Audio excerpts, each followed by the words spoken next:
Hello class 4th student, we start lesson 3rd, the northern plains। उत्तरी मैदान बहुत उपजाऊ है।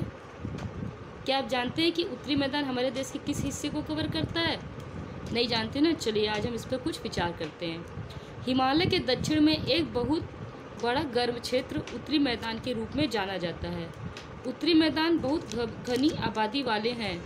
वे हिमालय के समांतर पश्चिम में पंजाब से पूर्व में असम तक फैले हुए हैं। साइज और शेप।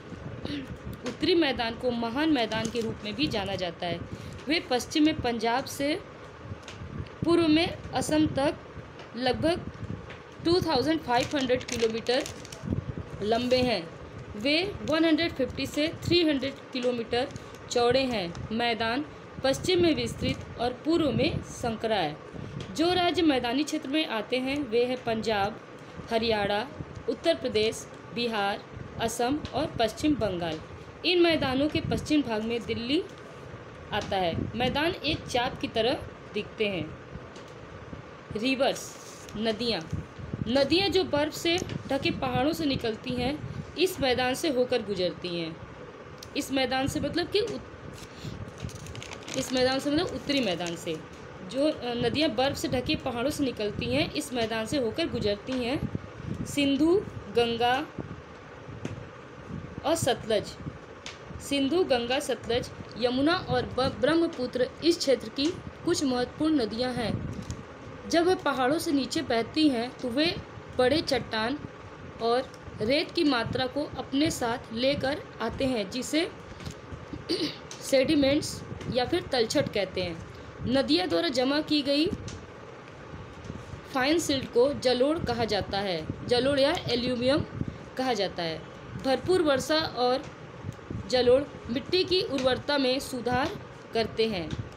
बेसिन मीन्स होता है घाटी। मुख्य नदियाँ, कई सहायक नदियाँ या छोटी नदियाँ उनमें शामिल होती हैं। एक नदी और उसकी सहायक नदियों के द्वारा बसा क्षेत्र एक घाटियों को कहा जाता है। पश्चिम में सतलज बेसिन, बीच में गंगा बेसिन और पूर्व में ब्रह्मपुत्र बेसिन। सतलज नदी और उसकी सहायक नदियाँ पंजाब होते हुए दक्षिण पश्चिम की ओर बहती हैं। वे पाकिस्तान में सिंधु नदी से जुड़ते हैं। सिंधु अंत में अरब सागर में बहती है। पंजाब और हरियाणा सतलज बेसिन में स्थित है। भाखड़ा नांगल डैम, भाखड़ा नाल बांध सतलज नदी पर बनाया गया है।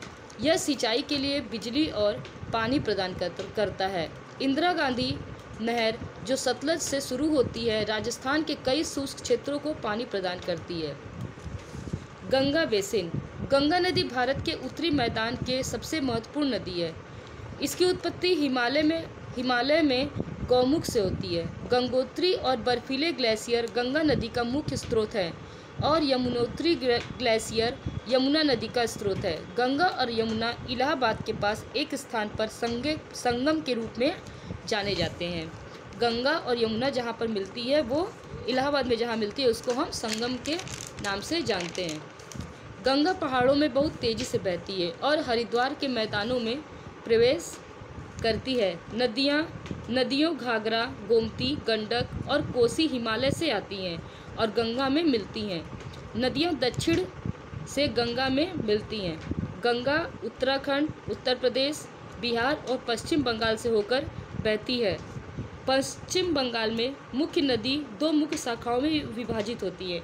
एक शाखा बांग्लादेश में प्रवेश करती है जिसे पद्मा कहा जाता है और दूसरी शाखा हुगली नदी है। कोलकाता हुगली नदी के तट पर स्थित है। यहाँ से यह दक्षिण की ओर मुड़ती है और ब्रह्मपुत्र में मिलती है। ये दो नदियाँ बंगाल की खाड़ी में बहती हैं। इस समय चूँकि नदियाँ बहुत अधिक एल्यूवियम और सिल्ट ले जाती हैं वे धीरे धीरे बहती हैं और कई चैनलों में विभाजित हो जाती हैं जिन्हें वितरिका कहा जाता है, जो नदी के मुहाने पर एक त्रिकोणीय आकार का निम्न स्तर का क्षेत्र बनाती हैं। इस त्रिकोणीय क्षेत्र को डेल्टा कहा जाता है। गंगा ब्रह्मपुत्र दुनिया का सबसे बड़ा डेल्टा कहा जाता है। आज के लिए इतना ही। नेक्स्ट वीडियो में ये लेसन कंप्लीट हो जाएगा।